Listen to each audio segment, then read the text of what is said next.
নমস্কাৰ। ৰাজ্যৰ বান পৰিস্থিতি লাহে লাহে উন্নত হৈছে। ডিব্ৰুগড়ত জলপৃষ্ঠৰ সামান্য বিপদসীমাৰ ওপৰত আছে যদিও আন গোটেইবোৰ অঞ্চলতে ব্ৰহ্মপুত্ৰৰ পানী লাহে লাহে কমিবলৈ আৰম্ভ কৰিছে। বুঢ়ীদিহিং নদীৰ পানীও কমিবলৈ আৰম্ভ কৰিছে। মই আশা কৰোঁ অহা 2-3 দিনৰ ভিতৰত বান পৰিস্থিতি আৰু অধিক উন্নত হ'ব। লাহে লাহে ৰাইজ আশ্ৰয় শিবিৰৰ পৰা ঘৰলৈ উভতি যাব পাৰিব। অহা বুধবাৰে আমাৰ চৰকাৰৰ কেবিনেট বৈঠক অনুষ্ঠিত হ'ব। আমাৰ মন্ত্ৰীসকল বিভিন্ন জিলালৈ গৈছিল বান সাহায্যত সহায় কৰিবৰ বাবে। মই এইবাৰ তেখেতসকলক আকৌ এবাৰ জিলা সদৰসমূহলৈকে বা বান ক্ষতিগ্ৰস্ত অঞ্চলসমূহলৈকে পঠিয়াম, যাতে বানৰ পিছত পুনৰ সংস্থাপনৰ ক্ষেত্ৰত আমি কাম কৰিব পাৰোঁ। বিশেষকৈ যিসকল ছাত্ৰ ছাত্ৰীৰ কিতাপ পত্ৰ নষ্ট হ'ল, যিসকলৰ ঘৰ বা গৃহ তেওঁলোকে হেৰুৱাবলগীয়া হ'ল বা ঘৰ আদিত বিস্তৰ ক্ষতি হ'ল, আৰু যিসকলৰ পশুধন হেৰাই গ'ল, এই ধৰণে যিসকল বিভিন্ন দিশত বানৰ দ্বাৰা ক্ষতিগ্ৰস্ত হ'ল, তেওঁলোকক যাতে আগষ্ট মাহৰ 15 তাৰিখৰ আগতেই আমি সহায় কৰিব পাৰোঁ, তাৰ বাবে আমি আকৌ এটা প্ৰচেষ্টা চলাম। আৰু সেইকাৰণে আমাৰ মন্ত্ৰীসকলক পুনৰ এবাৰ জিলা সদৰসমূহলৈকে মই পঠিয়াম, বান ক্ষতিগ্ৰস্ত অঞ্চলসমূহলৈকে মই পঠিয়াম, যাতে ডিচিসকলে, জিলা আয়ুক্তসকলে খুব ক্ষীপ্ৰ গতিত কাম কৰিবলৈ প্ৰেৰণা পায়। আমি যাতে ক'তো শ্ল' হৈ নাযাওঁ, আমি যাতে বানপানীৰ পৰিৱেশ উন্নত হোৱাৰ পিছতো দুৰ্ভগীয়া ৰাইজক মনত ৰাখোঁ আৰু দুৰ্ভগীয়া ৰাইজৰ বাবে আমি সেৱা আগবঢ়াব পাৰোঁ। গুৱাহাটীৰ দুৰ্ভগীয়া শিশু অবিনাশৰ বিষয়ে সমগ্ৰ অসমবাসী এতিয়া অৱগত। যোৱাকালি আমাৰ SDRF, NDRFৰ প্ৰচেষ্টাত গুৱাহাটীৰ আমি অবিনাশৰ মৃতদেহ এটা নলাত ৰাজগড়ৰ ওচৰত এটা নলাত বিচাৰি পাওঁ। পোষ্টমৰ্টেমৰ পিছত সন্তানটিক বা শিশুটিক সৎকাৰ কৰা হয়। মাক দেউতাক দুখত ভাগি পৰে। আজি মাক দেউতাকক মাত লগাবৰ বাবে মই অবিনাশৰ ঘৰলৈ গৈছিলোঁ। অকণমান চৰকাৰৰ পৰা সহায় কৰাৰো চেষ্টা কৰিছিলোঁ, কিন্তু আটাইতকৈ এইটোৱে চেষ্টা কৰিছিলোঁ যাতে এই দুখৰ দিনত অবিনাশৰ পিতৃ মাতৃৰ কাষত আমি থিয় হ'ব পাৰোঁ। স্থানীয় ৰাইজেও অবিনাশৰ পিতৃ মাতৃক যথেষ্ট সান্তনা দিছে। ময়ো তেখেতসকলৰ লগতে অবিনাশৰ ঘৰলৈ গৈ পিতৃ মাতৃক সান্তনা দিলোঁ। ভৱিষ্যতেও পিতৃ মাতৃক যি পাৰোঁ সহায় কৰাৰ কাৰণে প্ৰচেষ্টা অব্যাহত ৰাখিম। বানপানীৰ সাহায্য অভিযানৰ লগে লগে চৰকাৰখনৰ আন কামবিলাকো যাতে সমান্তৰালভাৱে চলাই ৰাখিব পাৰোঁ, তাৰ বাবে আজি মই নিযুক্তি সম্পৰ্কীয় কেইবাখনো গুৰুত্বপূৰ্ণ বৈঠকত অংশগ্ৰহণ কৰিছিলোঁ। য'তেই মই যাওঁ তাতেই আমাৰ আৰক্ষীত আবেদন কৰা ল'ৰা ছোৱালীসকলে মোক সুধি থাকে যে দাদা, মামা, পুলিচৰ ফিজিকেল ইণ্টাৰভিউ কেতিয়াৰ পৰা আৰম্ভ হ'ব। আমি অসম পুলিচত 6,434টা পোষ্টৰ বাবে আবেদনৰ প্ৰক্ৰিয়া আৰম্ভ কৰিছিলোঁ, আৰু আজি আমি সিদ্ধান্ত ল'লোঁ যে অহা 3 অক্টোবৰৰ পৰা পুলিচৰ ফিজিকেল টেষ্টসমূহ আৰম্ভ হ'ব। গতিকে মই সকলোকে অনুৰোধ কৰিম যে বানপানীৰ যেতিয়াই পানী শুকাব, আমাৰ খেলপথাৰসমূহ মুকলি হ'ব। আমি দৌৰা প্ৰেক্টিছ আৰম্ভ কৰিব লাগে, কাৰণ 3 অক্টোবৰৰ পৰা অসম আৰক্ষীৰ ফিজিকেল টেষ্ট আৰম্ভ হ'ব। মোৰ লক্ষ্য হৈছে যে ফিজিকেল টেষ্ট, ৰিটেন আৰু ভাইভা তিনিওটা প্ৰক্ৰিয়া সম্পূৰ্ণ কৰি এই বিত্তীয় বৰ্ষতে আমি যাতে এই 6,434টা পদ ভৰ্তি কৰিব পাৰোঁ, এটা সুন্দৰ নিযুক্তি প্ৰক্ৰিয়াৰ মাজেৰে ল'ৰা ছোৱালীক নিযুক্তি দিব পাৰোঁ, আৰু তাৰ লগে লগে 2025 চনৰ বাবে আকৌ এবাৰ নিযুক্তি প্ৰক্ৰিয়া আমি যাতে আৰম্ভ কৰিব পাৰোঁ। বিভিন্ন স্থানত গ'লে ছাত্ৰ ছাত্ৰীসকলে ADREৰ পৰীক্ষাসমূহ কেতিয়া অনুষ্ঠিত হ'ব সেই বিষয়েও মোক প্ৰশ্ন কৰে। আজি আমি সেই বিষয়েও এখন বৈঠক কৰিছিলোঁ।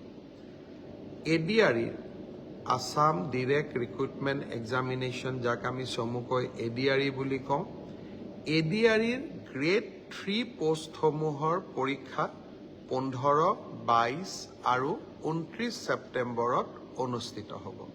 মই আকৌ এবাৰ কৈছোঁ যে গ্ৰেড 3 পোষ্টসমূহৰ বাবে ইণ্টাৰভিউ 15, 22 আৰু 29 ছেপ্টেম্বৰত অনুষ্ঠিত হ'ব। এই পৰীক্ষা এইবাৰ লোকসেৱা আয়োগে পতা পৰীক্ষাৰ আৰ্হিত হ'ব। প্ৰথমতে প্ৰিলিমিনাৰী পৰীক্ষা হ'ব, তাৰ পিছত মেইনছ হ'ব, আৰু মেইনছৰ পিছত আমি ভাইভা প্ৰক্ৰিয়াৰ মাজেৰে আমি সমগ্ৰ ইণ্টাৰভিউ প্ৰক্ৰিয়াটো সমাপ্ত কৰিম। প্ৰিলিমছ এক্সাম তৃতীয় শ্ৰেণীৰ পদসমূহৰ বাবে 15, 22 আৰু 29 ছেপ্টেম্বৰত অনুষ্ঠিত হ'ব। আজি আমি জুলাই মাহত আছোঁ। মই আশা কৰিম যে আমাৰ শিক্ষাৰ্থীসকলে, চাকৰি প্ৰাৰ্থীসকলে যাতে পঢ়া শুনা আৰম্ভ কৰে। ঠিক সেইধৰণে 4ৰ্থ শ্ৰেণীৰ বাবেও আমি একেটাই ব্যৱস্থা হাতত ল'ম। প্ৰথমতে প্ৰিলিমছ, তাৰপিছত মেইনছ আৰু তাৰপিছত ভাইভা ভচি। গ্ৰেড 4 বা 4ৰ্থ শ্ৰেণীৰ পদৰো প্ৰিলিমছ 20 আৰু 27 অক্টোবৰত অনুষ্ঠিত হ'ব। আমাৰ গ্ৰেড 3ত প্ৰায় 7,500 পোষ্ট আছে আৰু গ্ৰেড 4ত প্ৰায় 4,500 বা আৰু অলপ 100-200 বেছি, ইমানখিনি আমাৰ পোষ্ট খালী হৈ আছে। এটা স্বচ্ছ নিযুক্তি প্ৰক্ৰিয়াৰ মাজেৰে আমি এই পদখিনি পূৰণ কৰিম। এলিমেণ্টাৰী এডুকেশ্যন প্ৰাথমিক শিক্ষা বিভাগৰ শিক্ষকসকলৰ নিযুক্তিৰ প্ৰক্ৰিয়াও খুব সোনকালে আৰম্ভ হ'ব। অৱশ্যে ছেকেণ্ডাৰী এডুকেশ্যনত আমাৰ অকণমান সময় লাগিব, কাৰণ প্ৰথমবাৰৰ বাবে অসমত আমি গ্ৰেজুৱেট টিচাৰ মেথছ বুলি এটা নতুন পদ সৃষ্টি কৰিব খুজিছোঁ। আমাৰ স্কুলবিলাকত, হাইস্কুলবিলাকত ইমান দিনে গ্ৰেজুৱেট টিচাৰ ছায়েন্স আছিলে, মেথছৰ বাবে সুকীয়া শিক্ষক নাছিলে। যোৱা কালি শিক্ষা বিভাগৰ লগত মই বহুত দেৰি বহিছিলোঁ, আৰু আমি এটা সিদ্ধান্ত লৈছোঁ যে আমাৰ হাইস্কুলবিলাকত গ্ৰেজুৱেট টিচাৰ মেথছ বুলি এটা সুকীয়া পদ হ'ব লাগে, যাতে গণিতৰ ওপৰত আমি একোজন শিক্ষক নিযুক্তি দিব পাৰোঁ। গণিতৰ শিক্ষক নোহোৱা বাবে আমাৰ স্কুলসমূহত শিক্ষা ব্যৱস্থাত বহুত জটি পৰে। শিক্ষা বিভাগে কেইবা হাজাৰো, বিশেষকৈ প্ৰথম অৱস্থাত প্ৰায় 2000 গণিত শিক্ষকৰ পদ সৃষ্টি কৰিব লাগিব।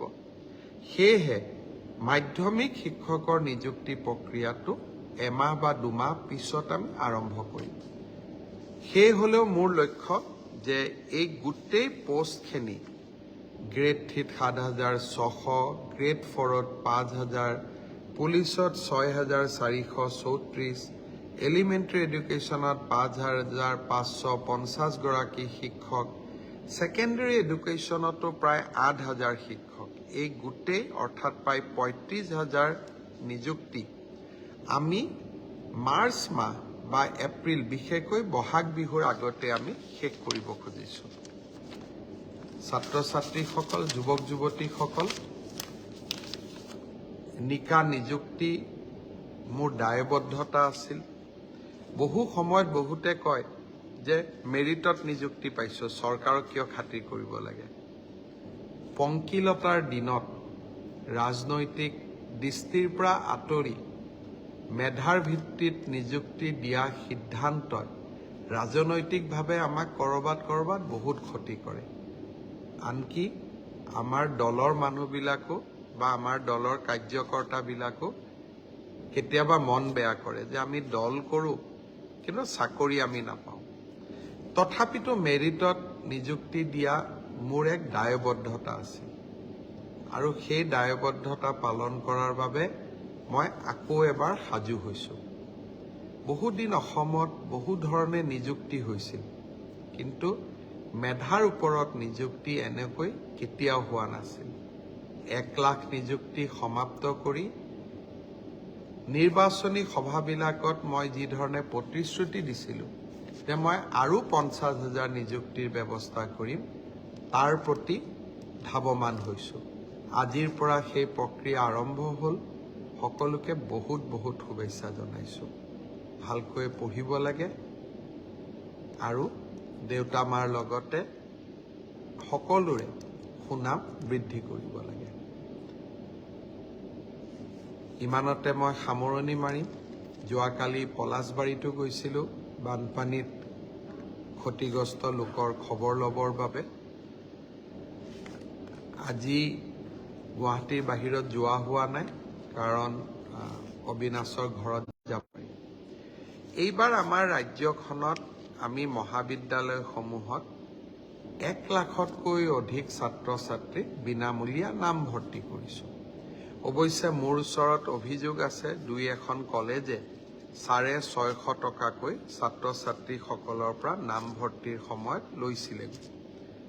অহা পৰহি 10 তাৰিখে মহাবিদ্যালয়সমূহক নামভৰ্তি বিনামূলীয়া কৰাৰ বাবে তেওঁলোকৰ যিমান ক্ষতি হ'ল সেই সমুদায় টকা আমি মহাবিদ্যালয়সমূহক উভতাই দিম, প্ৰায় 60 কোটি টকা।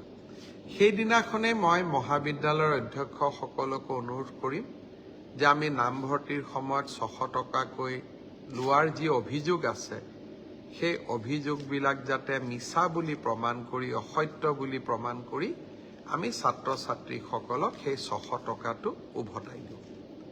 বহুত বহুত ধন্যবাদ। শুভৰাত্ৰি।